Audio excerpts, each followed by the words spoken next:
Ho ampitomboina ho aminareo mandrakariva ny hery avako amin'ny fahasoavana avy amin'Andriamanitra iray sy Jesoa Kristy Tompontsika.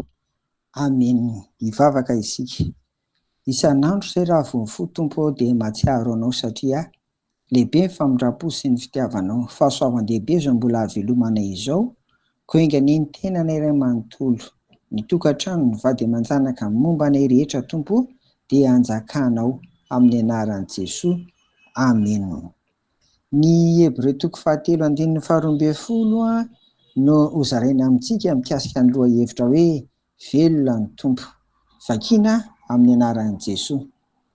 Tandremo ny rahalahy, fandrao isy aminareo, hanana fo ratsy tsy mino, ka hiala amin'Andriamanitra velona. Amen.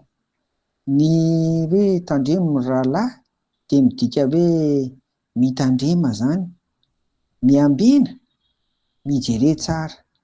Ny fiangonana iray manontolo eto no rahalahy, asaina mitandrina satria misy ny fahavalo mitady hamono ny finoana ary koa mety hampangatsiaka mihitsy ny finoana, mety hampihemotra aza. Ny fiangonana iray manontolo no asaina mitandrina koa aoka ry havana mba hay mitsinjo sy mijery an'izany fahavalo izany ny fiangonana. Faharoa, asaina mitandrina koa fandrao misy manana fo ratsy tsy mino. Io tsy finoana sy tsy fahatokian'Andriamanitra io na tonga ny fivezivezeny 7 taona tany anefitra ka tsy tonga tany Kanana ny olona izay tsy nino, ny olona izay nihodina tamin'Andriamanitra. Dikan'izay koa izany tandremo tena asaina mitandrina isika andreo misy manana fo ratsy tsy mino tahaka izany, fa tsy ahatongavana any amin'ilay Kanana vaovao izany dia ilay paradisa izay misy an'Andriamanitra, misy an'i Jesoa Kristy, io ny fanjakan'ny lanitra dia ny fiainana mandrakizay izany. Tandremo ary. Ao amin'ny fo koa no hijeren'ny Tompo antsika olona tsirairay avy ka halalany ny momba antsika. Noho izany dia tandremo koa ny fo ratsy fa tena hitan'ny Tompo izany. Ny hoe ka hiala amin'Andriamanitra velona dia ilay Andriamanitra velona tsy iza akory fa ny Andriamanitra iray mpamorona, ny Andriamanitra zanaka Jesoa Kristy mpamonjy ary ny Andriamanitra fanahy masina izay mpahana vao, mpanolon-tsaina, mpampahery, mpanampy antsika ary mpisolo vava.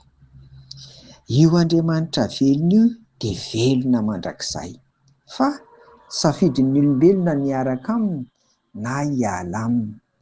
Rehetra miverina amin'ny fivavahana jiosy indray no ambara eto amin'ity epistiliny Hebreo ity fa miala amin'Andriamanitra velona. Raha amin'ny androntsika izao izany dia tandremo izay efa nialana taloha, na fampotsampy na toetra io na inona izay ratsy tsy araka ny sitrapon'Andriamanitra taloha ary tandremo hiverenana indray fa endriky ny fialana amin'Andriamanitra velona izany. Dia mahereza amin'ny Tompo sy amin'ny herin'ny faherezany ry havako fa manomboka izao tsika fiangonana dia mahay mitily tsara andreo izay fahavalo ny finoana ary manomboka izao koa tsika dia samy mitandrina ny an'ny fony.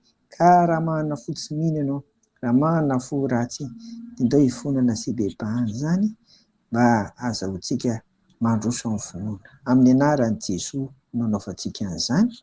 Mahereza ary. Andao tsika hivavaka ry havana. Misaotra anao ary izay Tompo ny amin'ny teninao manentana anay indray fa ny antom-piasainay koa dia mitandrina ny amin'izay mety hampihemotra, hampangatsiaka ny finoana, hamatimaty ny finoana. Iny tena hampiverina amin'ny efa nialana taloha indray aza. Asainao mitandrina ny amin'ireny izay Tompo, koa ampiombo ao tanteraka izany. Dia tantany koa ny fonay mba hitoeranao ry Jesoa Kristy amin'ny lalan'ny fanahy masina ka hitombo finoana izay tsy hanana fo ratsy ary indrindra tena toky anao. Fa fanindrinay koa miaraka hifampitantana mba handova ny fiainana mandrakizay. Koa apetraka aminao manontolo izany amin'ny anaran'i Jesoa. Amen. Dia ho aminareo ny fiadanan'i Jesoa ry havako. Amen.